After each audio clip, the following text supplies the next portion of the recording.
Hello, and welcome to My Favorite Games, a podcast for game designers to geek out about games they love to play.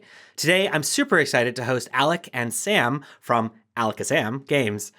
Sam and Alec are a couple of tabletop game lovers from Australia who make board games as their passion and hope to turn it into their profession.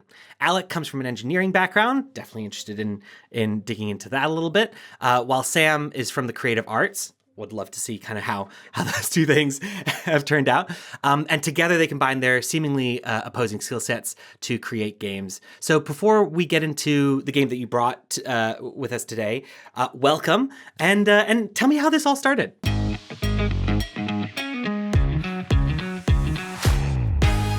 I would say it first started. So Alec came to me one time and he said, "Hey, Sam, I've just thought of something cool, right? It's a board game." I'm like, "Okay, all right, this is new." It was this cool African themed game. It had lots of animals and lots of things going on. It was really cool, and like it was all about just like we've got to make this. This would be great. But then we thought like, well, other people have got to play this. We've got to make more of these. This was fun, sort of thing. So I guess it sort of started from there. So really just hey, I have an idea for a game. I think it's cool. Yeah, I think it's cool too. And then maybe other people. Essentially, think it's cool. that's it. Yeah. Okay. So fast forward now. How long ago was that? That would have been maybe 3 years now, so a while ago. 3 years. 3 years ago. So fast forward 3 years, and this game about Africa is clearly your main thing. You've launched it. It's successful, and everybody plays it. Is that you right? Would think so. So you would think we fell into a little bit of a worry that we want it funded. We don't want it to be brought out to the world and people don't get to play it. So we started to come from a perspective of, hey, we need to build a community around us. We need to build support for us and essentially create a little company that we can help foster, relationships and people in the community, so that one day when it is launched, it's a definite success. Yeah, it's a white whale game, sort of. Yeah, it's your it's white the whale. end. Right. Okay. Maybe, yeah, definitely keen to dig into that in terms of like maybe perfectionist tendencies or anything like that might be coming up. But before we get into all that, you guys, you are self-described board game lovers. Yes. Yeah. You love playing it.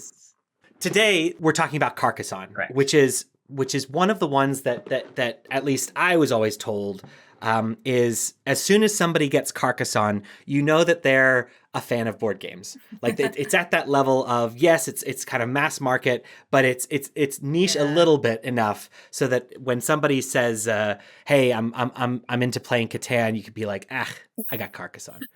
So tell me though. I've never heard it like that. It's the hipsters Catan. Cool. I like that.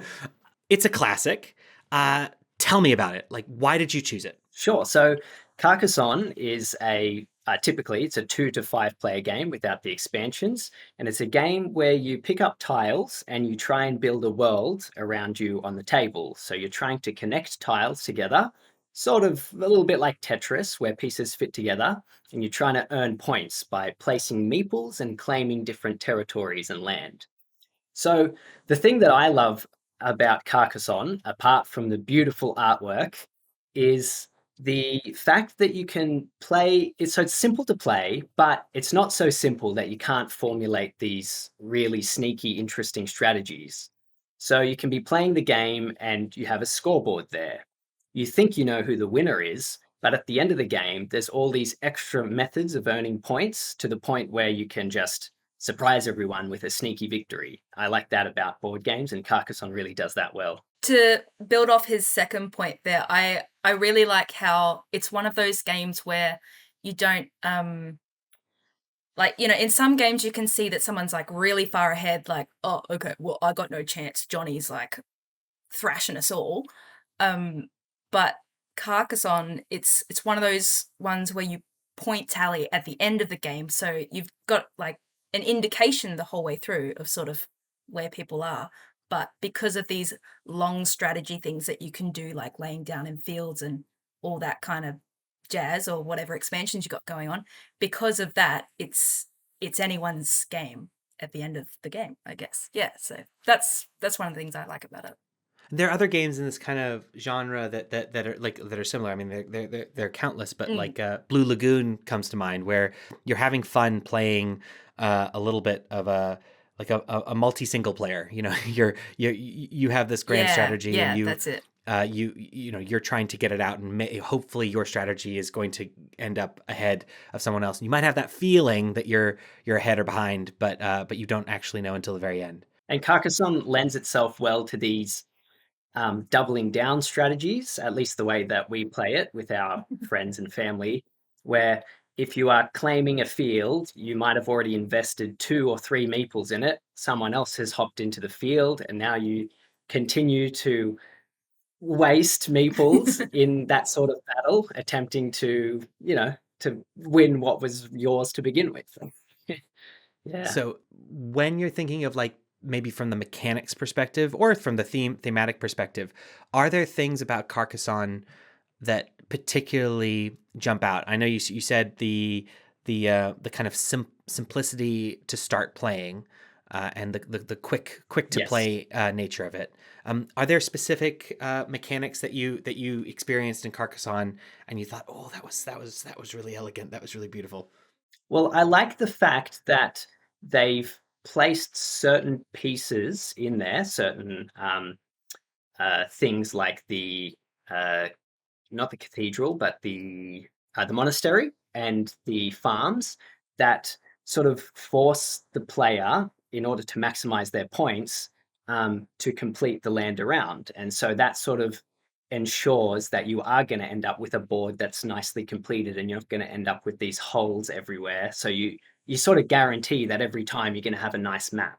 So I really like how Carcassonne has, through gameplay mechanics, ensured that you have a nice visual aspect, and it sort of goes beyond just the gameplay element, but they've thought about extra things like that. Yeah, sometimes we play like just to connect it and make it look nice as well. Obviously, it doesn't really work out that great for winning points, but sometimes it's just like, oh, gotta put that there because it fits. But it's interesting though that it's clearly like the balancing of the design and the graphic design encourages you to play it in maybe in a particular way, but also just encourages more play and more interesting play.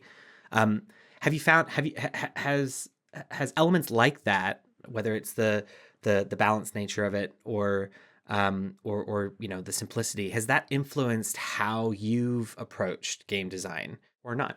Yes. So our most recent game, The Big Crunch, in that we tried to come from a perspective of simplicity. We wanted to ensure that it was an easy to pick up and play game. So you can tell by the fact that we've ensured to really restrict the rules down. So the rules are, perhaps, if you were to expand them out onto an A4 sheet of paper, they'd fit one piece of paper. So we've made sure to really keep it simple. And games like Carcassonne, and obviously that has mass marketing things behind it, but the success behind Carcassonne has sort of made us think, hey, if it's a simple game, you're going to open it up to more audiences, more families, people who don't want to invest too much time in the game.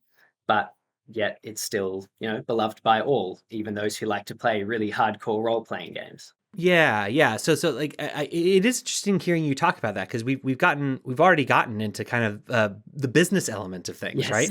So like, I love the fact that you got together and you were thinking, let's make this cool game. Oh, let's make it good enough so that other people could play it. Oh, you know what? Let's wait before we do our big game and build a community and build a business around it. So have you always kind of approached this with that like player first mindset versus a game design first mindset? Would that be how you guys describe your process? We do come from, or we have in the past, from a player first mindset, in the sense that we just love, for some reason, adding expansions in like for free all the time. No matter what game we make, even the ones that are on the drawing board currently, we have it there, to the detriment from the financial perspective because expansions cost more. Even other previous games that we created, like Motherload, that had free expansions. So we do come from that player first, but in recent times we have sort of had a bit of a shift to thinking about it from like maybe economic perspective or other perspectives, game design in terms of making sure you can actually get the game out there so it's not too expensive to begin. Not too big of a shift though. Like there's still not too really big, good no. stuff in there. Yeah. You see a lot of people who are aspiring game designers, and they are building something for themselves. You obviously get into it by building something for yourself, but there is a slight difference between building something for yourself and building something for other people to play. And those are slightly, potentially conflicting in terms of goals.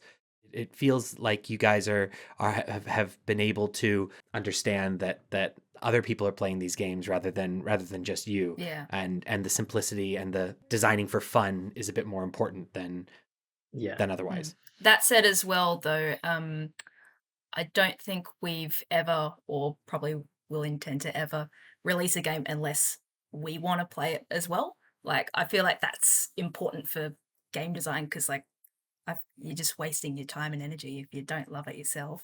Is that from a thematic perspective or from a mechanic perspective? I would probably say more mechanic. I mean, you got to love the theme, but yeah, it's the game at the end is usually the mechanics of it.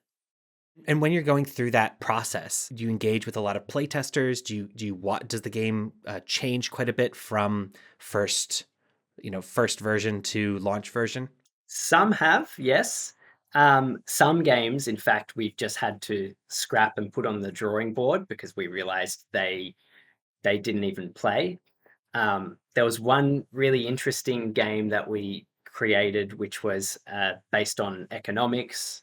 And we found through playtesting, it took us a long time. We were playing it and playtesting it for maybe months. Then at the end, finally, we played it with the right person, playtested it with the right person, like outside of us two, and they were like, "Hey, you can't actually really formulate a strategy. The game just plays itself." And we sat down and had a thought, and it actually did play itself. Yeah. And you were just a very tiny element of changing things. It wasn't, it definitely. It's like the game was playing you instead of the other way around. Yeah. It's so common, especially when you're just starting out. You're focused on making something that's well balanced, and then you end up building an algorithm. Yes, that was exactly what it was. Yeah.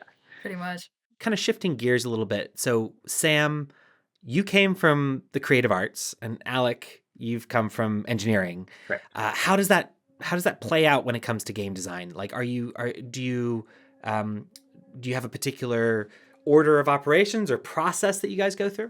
Yeah, so I suppose we'll run through it from this inception to the end point, and we'll talk about what everyone does. So at the start, most of the time I'm coming up with the general concept at the beginning. So I'll have like the game mechanics, the core game mechanics, and perhaps the theme, but we won't have any art style or necessarily design in terms of looks done at the start. And then I'll come to Sam. Hey, what do you think of this?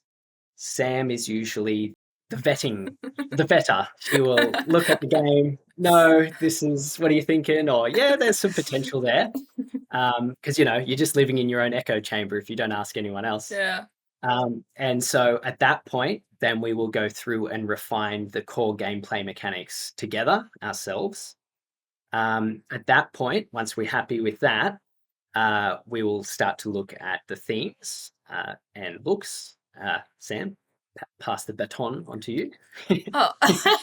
I suppose what kind of game and themes you're going for, it would depend on what art style you're relying on. I by no means claim to be an artist, but I would usually take on more of the art of it. It always has this first like awful piece of A4, A3 sheet of paper with just like text to scribbles on it, and then you go do this printed one, and then you go to Officeworks and you print it out. It looks great, and like that sort of thing. So Sam will generally create the artwork and sketches, and Yeah. then we will upload them onto the computer, and then Yeah. I will use the software to trace over and digitalize it all, and then add all the colors in. So it's Yeah. actually a mixture. I take on the digital aspect, Sam does the inception and the physical drawings. Yeah. Yeah, that's it. So when you say you're not an artist, Sam, you're an artist. Well, okay, yeah. I suppose so. No. But in general, you're both designing the mechanics together, but you're also designing the artwork together. Yeah. So I would say that Yeah, one that's is pretty together, and it starts to sort of split off when you get into the nitty-gritty of things. So Alec will go into the more back of house sort of things, like the economics and the financing, and even more drilling down of like writing instructions initially as well. Whereas I would do all the music and the editing of that, and the sounds and the recording and the playthroughs and videos and stuff like that. And also, I guess I would also come back to the instructions and, like he said, just sort of sift through them, and then he would say, "Oh, fix this part of the music." Like it's all like you can split off, but you eventually always come back to sort of check each other's work as well. It's interesting that it seems like it's quite a collaborative process through all the different phases, whereas oftentimes when you have especially a duo working on a game, you'll have very distinct roles, and there's not a huge amount of crossover. So the fact that like both of you are working on the artwork and both of you are working on the rules, and iterating on the mechanics together, I think that's pretty unique. Yeah, I think the reason we're so comfortable with collaborating and doing this is that it's, we've just started, and so we didn't know any better, that people have clear roles, and we're like, oh, well, never done this before, I'll give you a hand. You've never done this before, I'll give you a hand. Yeah, and so sort of feel free to sort of jump in between different roles. So talk to me a bit about the Big Crunch. So the Big Crunch is your kind of your latest title, and it takes place and the theme is space. That's correct. Yes, the theme is not just space, but black hole, or the end of space. So the Big Crunch is a term in the scientific community for one possible end of the universe, which is where all the stars and planets, they all collapse in on themselves into one giant black hole, and that's all. The end of time. Don't worry, if it's going to happen, it's going to be Positive. billions of years. It's all good. So in the Big Crunch, we tried to take on a bit of a different perspective when designing, where we looked at what was scientific, and we tried to make that influence our game. So the game is set up where you have a black hole, which sits in the center of the table. The players at the end of each round, who have the most amount of mass sitting in front of them in planets or stars, they will be punished, and they will get their planets or stars drawn into the center towards the black hole. So you get punished if you get too far in front, and then the players who don't have enough stars or planets in front of them, they can, through an expansion, get a bit of help.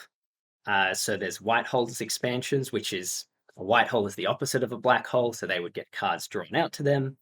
So essentially, we've tried to bring as many different elements from that astronomy sector into the game, and through that, we were hoping that we would get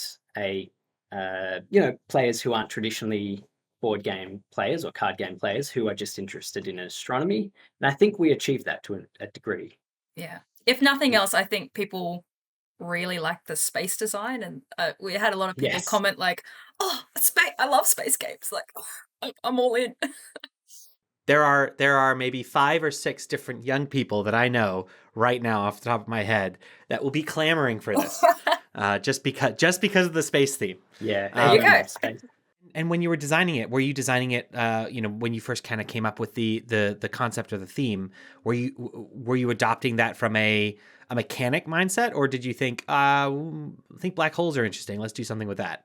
I think it was the black holes first. Yeah, just thinking about black holes, how it was interesting, and then something that we always do quite early in the design process, or we try to, is come up with the name of the game, and then that influences the design for the rest of the game. So Mm. it was quite difficult to find names which weren't taken, but we managed to finally find the big crunch. It wasn't taken, so we did it, and then that influenced the rest of the game. Oh, what if everything's getting drawn into the black hole? And that's also possible. You can win by multiple ways in the big crunch. You can complete a solar system, or you can be the last person standing.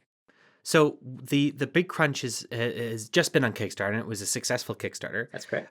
But before that, you actually had another one on Kickstarter that wasn't actually successful. That's correct. Motherload. That's right. Can you tell me a little bit about that? Like, how did you first decide, especially maybe when thinking about Motherload, this would fit on Kickstarter, and then what didn't work out?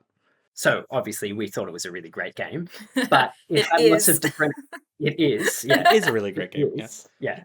But it has lots of elements of games that already exist. Like it had a bit of resource management, so a bit of Catan in there. It had a bit of territory control. It had Carcassonne. a bit of Carcassonne. Yeah. Yeah, it had a bit of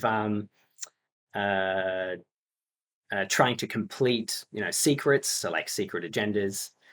So it had a whole different variety of elements. We thought that would be really interesting. And so we completed the game, and we just sort of thought, hey, look at all these other successful Kickstarters. We can just put it out there, put it on Kickstarter, and that's it. People will realize what a wonderful game it is, and we'll have our dream come true. But that That's was not how it works. no, that's not how it works. There's a few more steps in between completing your game and launching it on Kickstarter, which we found. So at the start, obviously, we were quite devastated that it wasn't funded, but we tried to make the best of the situation. So we went ahead and created a couple videos. They were on YouTube, threw them on social media, of us sort of showing like the sad end of the game. So we did a little funny skit where we took the game, we put it in a treasure chest, we walked down to the beach and we buried it in the treasure chest, and then we walked off into the sunset. Yeah. So we were quite proud of the videos in the end, because at the time they happened to give the most views that we'd ever reached on any videos. And that was also like the clicker, we need to change, we need to like build up a bit of an audience. We need to advertise a bit more. Advertising is quite important when you're going for, launching on Kickstarter. Looking back, we did more advertising for our brand, I think, Yeah. than we did for the board game. And so in our advertising, we went to one of the zoos and we purchased this guy, our mascot. And so This girl. Toast, that's correct. She's a girl, yep. And so through things like that, we managed to grow the brand, but not really interested in the game. So you gotta hone in. It's important to focus on your game. And nowadays on Kickstarter, you can, or even in the past, you can pre-launch it and have people follow your Kickstarter page. So we didn't even know about that, and we didn't really research it either. Yeah. And we just went and launched it. It was But a very rushed first starter. I think we were going on holiday as well. Like we're just like, let's get this done. This will be great. It'll be done. It'll be easy. No. And it wasn't. No. Not easy. So then talk a bit about that process. You then started working on the Big Crunch, and you thought, you know what, this actually might fit for Kickstarter as well. So what was the difference between how you approached that than with Motherload? So with the Big Crunch, we thought, let's bring it back so it's simpler, so components cost less. So Motherload, if I remember off the top of my head, was about 64 Aussie dollars, which should translate to something like 49 US dollars perhaps, or something like that. So a fairly expensive game, lots of components, plus the massive funding goal of 80,000 Aussie dollars. So I don't know, maybe 60,000 US dollars. And so as a result, we were shooting really for the stars. So we thought, let's bring it back down to earth, Yeah. per se, Haha. and let's make the big crunch, a lower funding goal, simpler components, cheaper game, and something that looks spectacular, looks wonderful, that would bring in people who aren't necessarily gamers, so we can open up a whole, like, as much of the market as possible. Yeah. Yeah. I think what we were also Cool. thinking as well was that, okay, well, like you said, we've got to take a step back. We've got to take a breath. So let's go with a card game. So because that'll be cheaper all round and just Cheaper. yeah, pretty much just the cheaper. We were like, we're gonna get something. But yeah, I think the fact that it was a card game really helped us out, and will probably just keep helping us in the future, I think. So it's clear, like on the design itself, you kind of reapproach the way in which you were designing Yes. from a cost basis and also maybe from a theme basis. You were thinking about Yeah. it maybe a little bit more on the theme side. What about the marketing, and what about the approach to Kickstarter as a strategic challenge? Yes.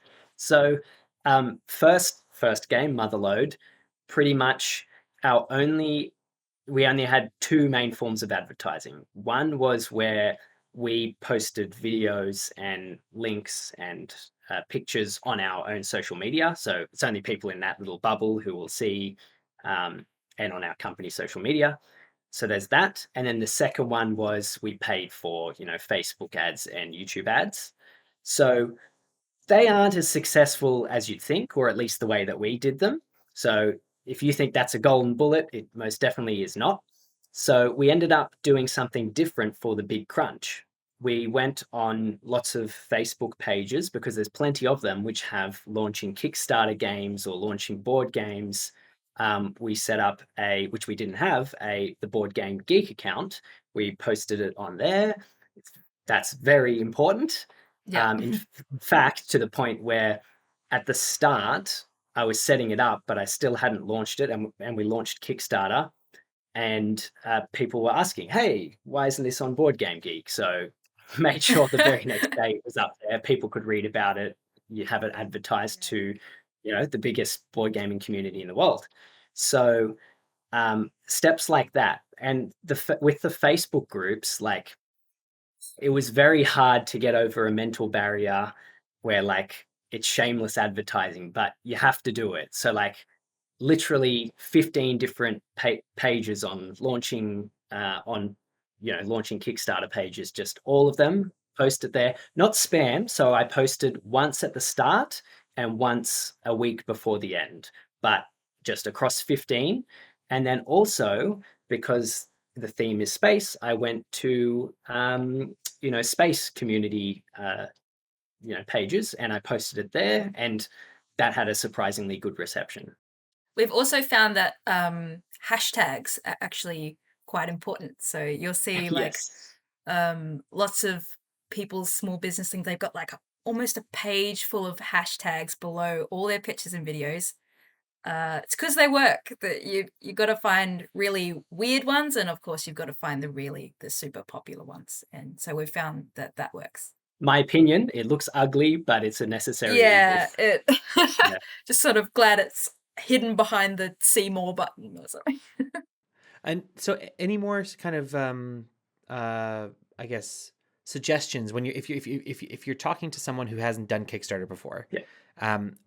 So I hear, get out of your comfort zone and just start talking about the game, right? Think about the design, think about how this would be, appealing to a key community, and don't be afraid to talk to that community. Yes. Board Game Geek account.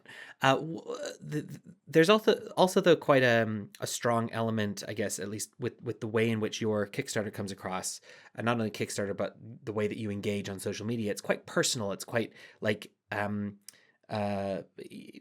you might call it like a personal touch type thing. But talk a little bit about the way in which you engage with your customers, fans, supporters, and why should other people be listening to that? It's customer service and like response time and things like that. They're just so important, and they're a seriously underrated part of any business. So one thing that comes to mind, this Kickstarter for the Big Crunch, we had some.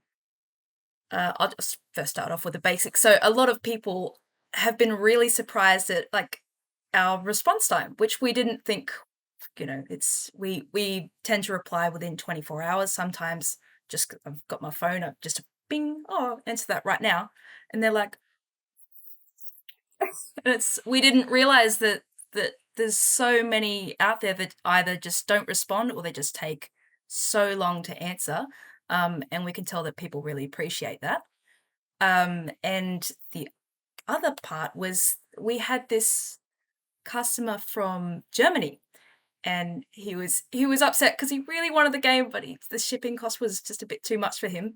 But he said, my daughter, she's going to be in Australia in March. Like, can we work around this? And you can easily say no, pay the shipping or goodbye. But if you're willing to value customer service and that sort of thing, then you find a way around it, which we did. So we had it delivered to her in a certain part, and he's got his game. Yay!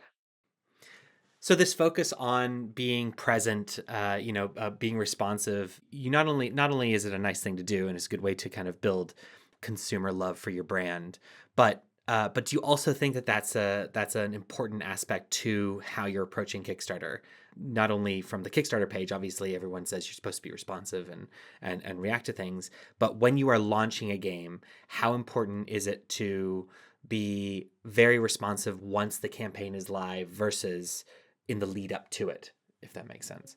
Oh, well, it's important to be responsive all the time, but in the lead up to it, you'd only post things sort of like, once you get really close, you might post daily, but you might post once a week. So it's quite easy to catch that net of any questions that pop up. It'll generally be straight away afterwards. So it'd be quite easy to keep on top of. I could see how larger Kickstarters, they would struggle to keep on top of comments and things, but I'm just assuming that generally the larger Kickstarters have a larger, support network working there behind the scenes. So it's quite an important thing just to strive to always respond, always show that you're there and you're present. I think, yeah, you want to build that personal touch. You want to make sure everyone is happy.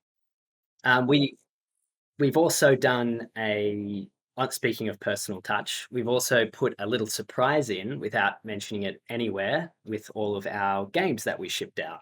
So we've been placing little 5% off coupons for our next Kickstarter game, and we haven't mentioned it anywhere. So we want it to just be a pure surprise when they open up and they see it inside.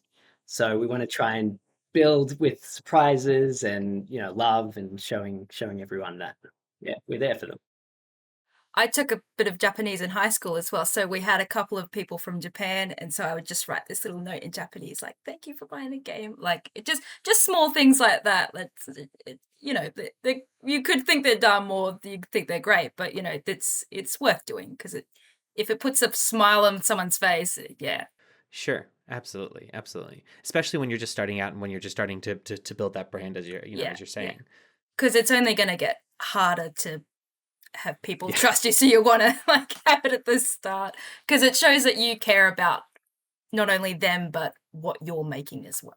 Kind of just shifting to the nuts and bolts of how this game has worked, just in terms of the printing process.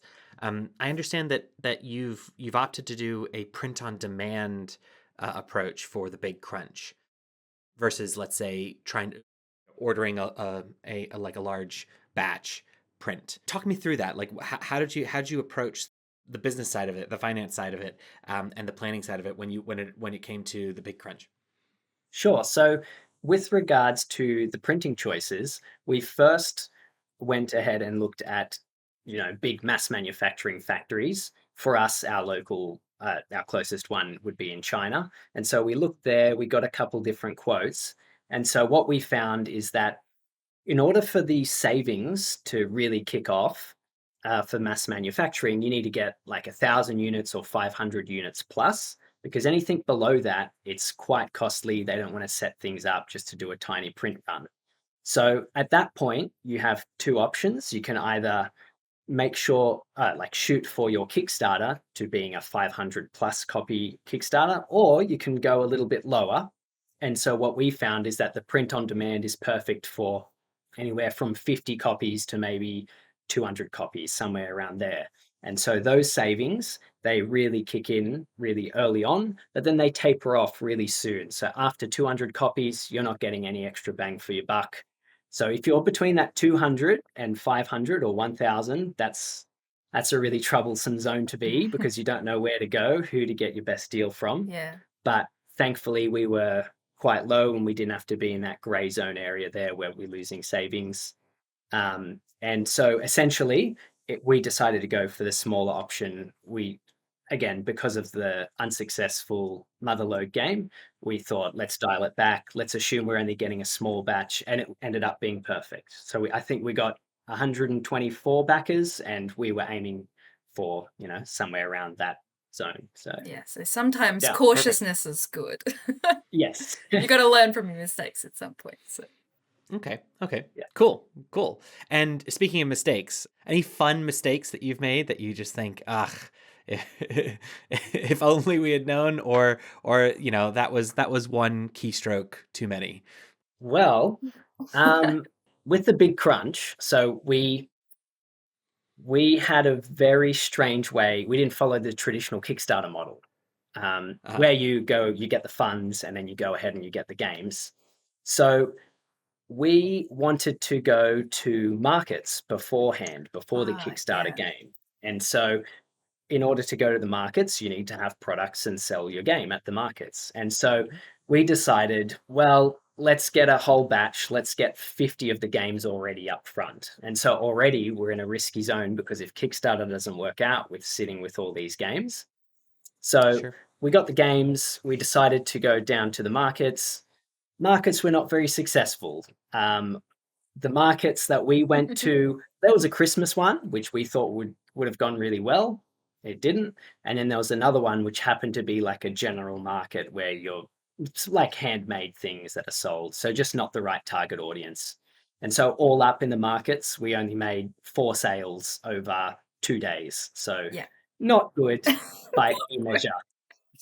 Yeah. So I would say, if you don't want to repeat that mistake that we did, all you have to do is go to the markets first before you sign up, walk around and make an assessment. Is this for me or not? Yeah. Yeah. Are people here to spend money, or are they here to just empty their pockets, see if there's any coin, buy some junk? Yeah. Which is what those markets were doing. What's next? I know that you guys are working on a new game. I kind of want to ask, what will it take to get the Africa game out? Like, at what point will you think, okay, we are happy enough so that, in your words, you can make sure that it is a definite success? Ooh, well, I would say the Africa game would require around a 60,000 Aussie dollar funding goal. So I think logically we would just keep releasing games until we have reached some sort of success at that price point. And at that point, we would think that, hey, obviously the community works at that level. That's when we'll launch it. So I think we're just going to keep chipping away.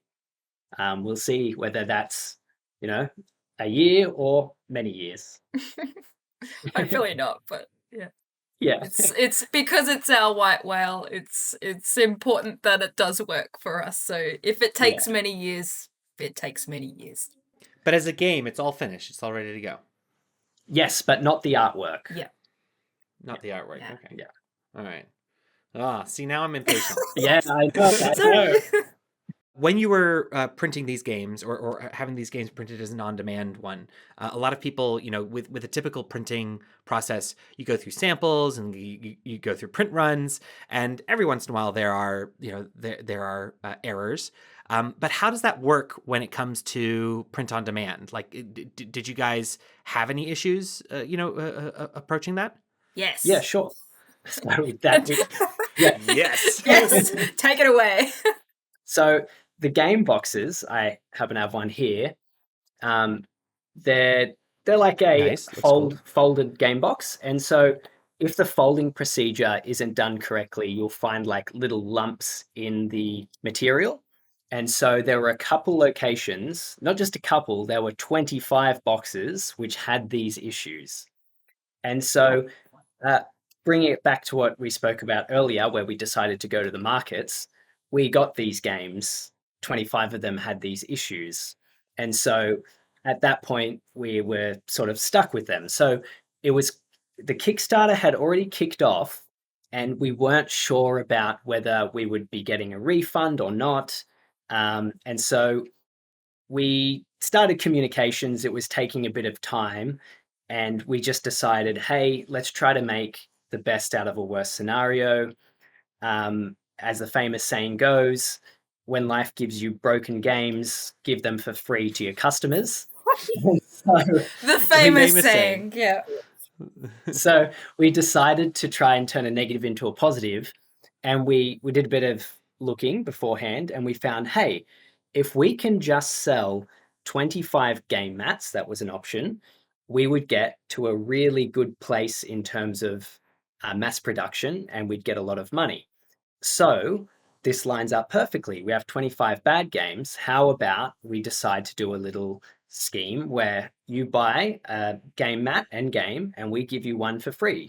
And so that way the customer benefits, and we actually ended up not taking a loss because the increase in mass production or decrease in mass production costs accounted for that. So Evened out. yeah, exactly. And you don't get stuck with games like this. Like, I don't know if you can see that very well, but it's like bulging out quite a lot. Yeah, exactly. So pretty yucky looking. It's a planet trying to get loose. Yeah. Work it into the theme. You hear about quality control a lot in terms of, the way in which these larger companies that have experience printing just tons and tons of games. It's interesting that, like, obviously print on demand in other areas, not necessarily just in games, but it's a little bit more complicated just because it's literally print on demand. That's correct. So, do you, if someone's listening and they might want to look at print on demand for games, which has never really felt like it was accessible, but now increasingly it seems to be more and more so.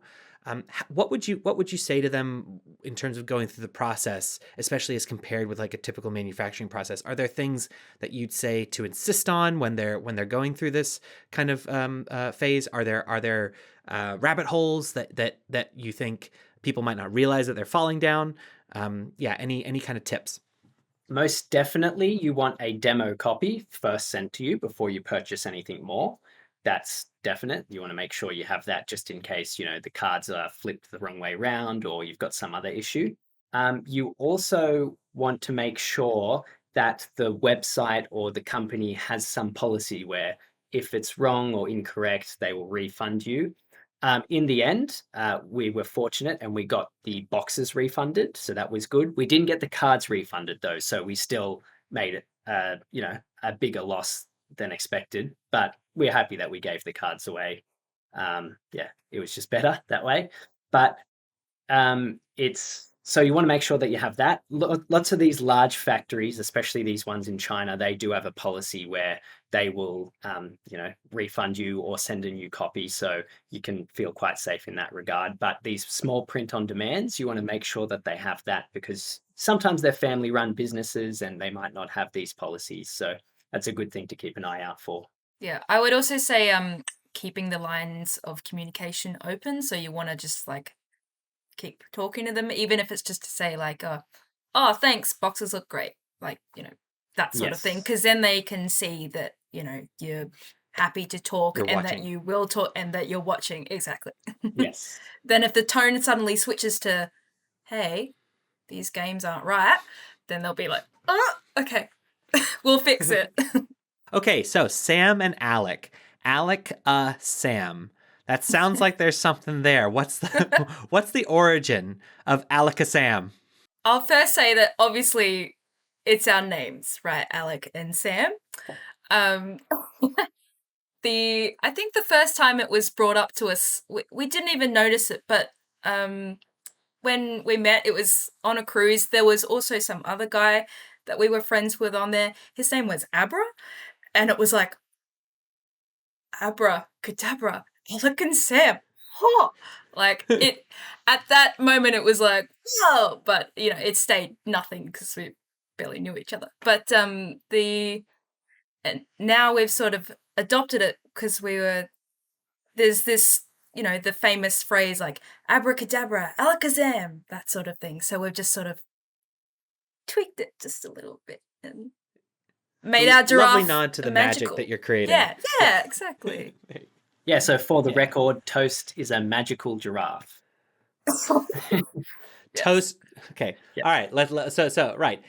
Sam and Alec have come together to make ALECASAM Games and have imbued their mascot Toast the giraffe. Yes. With magical That's powers. correct. Yes. Now, you know, full lore. That's the lore. That's the lore. story. Exactly. Love it. That's the story. Very good. Very good. Cool. Well, thanks for that. Sam and Alec, thank you so much for taking some time to share your perspectives and experience and geek out a little bit about Carcassonne with me today. If you'd like to learn more about ALECASAM Games, you can find them on Facebook, Instagram, and YouTube with the handle Alec.A.Sam Games, and also on Kickstarter by searching ALECASAM Games. Sam and Alec, thanks again for joining me. Thank you so much for Thanks having for having us. us.